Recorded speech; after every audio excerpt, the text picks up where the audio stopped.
Hi guys, welcome to another video, a Photoshop tutorial on how best we can make use of our software to get best results out of images. So this is a picture I took with a single light, is a one light setup with Windows TT520 Mark II and a prime lens 50mm and others. I use Nikon D3400 for this picture, and it was taken during the midday around 4 p.m. So the essence of this tutorial today is to teach us how we can make use of the available tools on Photoshop to tackle images like this even before we start retouching. So in this video, I'll be teaching us how to use our remove tool. Yes, remove tool. If you come to your tool palette here, you will see this remove tool, especially if you are using Photoshop 2023. So like I said earlier, I took this picture myself. This is one of my work. Although I've done the retouching already, I've delivered the picture to the client, but I just want to show us how I tackle this, because there are a lot of AI that can do a fast job for us, but for a beginner that we don't have that capital yet to invest into AI retouching panels, we can also do it by ourselves manually and master it because the AI that is out there also was created out of these basic tools that we already have in Photoshop. So I will do the blemish remover, then we do a soft retouching there, and we'll wrap this video up. I don't want it to be a long one. So first of all, you duplicate your pictures if you are doing two, but if you are doing one, regardless of the numbers of pictures you are editing, you duplicate them. That's one of the fundamental rules in photography, so that you have one for yourself. Yeah, if at all there's mistake. So you pick every blemishes one by one. Then, and the reason for using remove tool is that it does not destroy your texture, not like patch tool or close stamp tool that will affect your skin texture. Yes, it will not affect your skin texture. It still give you that same feel of pictures. You could see that the before, the after. See, just like it was not there before. So how fast you want to see the result is depends on how many of the blemishes you pick per time.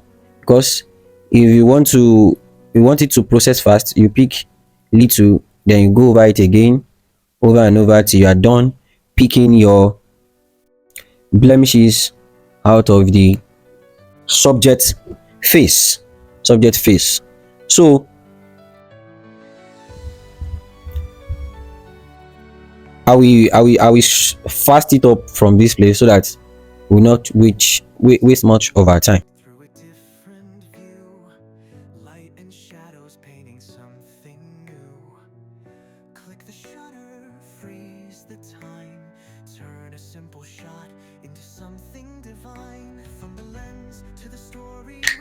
Okay, welcome back. Now that we are done with speaking of blemishes, we all know that we cannot leave our pictures like this. So let me show you the before and the after of the picture. This is without blemish, this is after, and this is before, and this is after. So the reason why we are still having some of the kind of blemishes is that you don't want it to we want a more realistic picture, so we will kind of leave some and pick some, but we'll pick the one that are much obvious to us and even to the clients. If at all your client's face is with more blemishes. So first and foremost, then after that, you create a close stamp tool, image. So this one already have the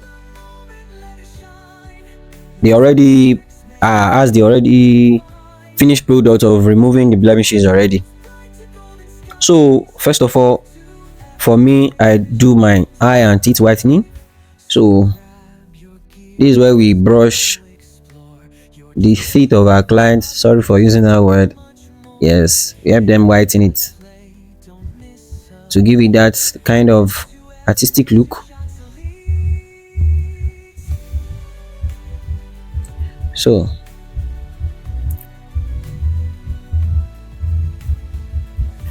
then, if you feel that the effect of the eye whitening is too much, then you come to your opacity here and you reduce it to, like, for me 65 is okay. 65 is okay for me. Then I'm done with that. So the next thing, I will still create another close stamp layer.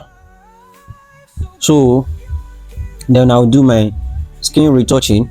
First of all, I will make, yeah, first of all, I'm using my fast frequency separation for that, so that we'll not have this video long.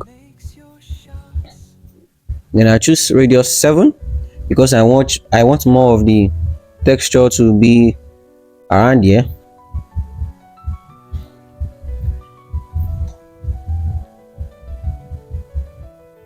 Already the fast frequency and separation has done a good job.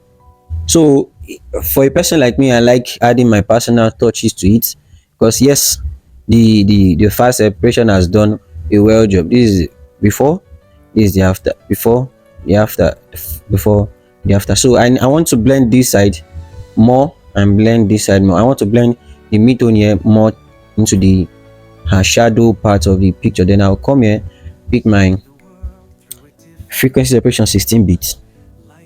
Then I pick my mixer brush tool, choose clean.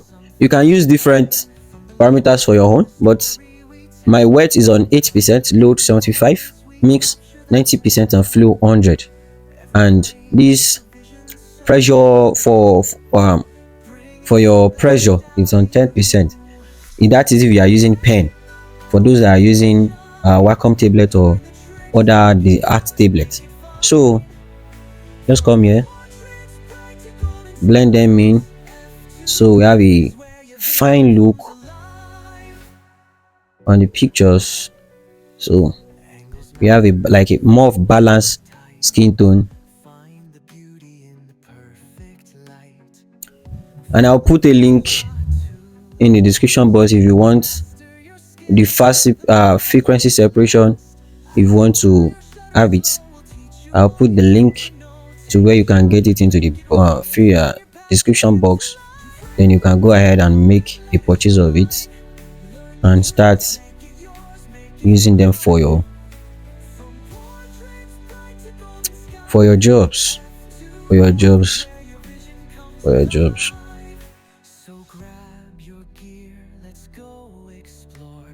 And if you are a photographer and you don't have pictures that you can edit with or practice with, I'll put a link to where you can get professional pictures that you can work with, or you create some by yourself. You can just use anybody around you to do just call them and give them a photo shoot, then you use their picture to do practice. It's not a must you use another person's picture that you are not the one that created it. So it will be very advisable for you as a beginner in the photography business to use your home pictures to do some of the tutorial, to follow the tutorials that you'll be watching. So do you get? So I'm done with my manual frequency separation. We can all see that this is the after, this is the before, this is the after, this is the before, and this is the after of the pictures. So this is where I will be stopping for today's tutorial. If eventually you have any question, please feel free to drop them into the comment section, and I'll pick it up and answer some questions. This is just a basic photo retouching, removal of blemishes, and all that. Thank you for watching. My name is Peter Olawi for F2F Media. See you next time.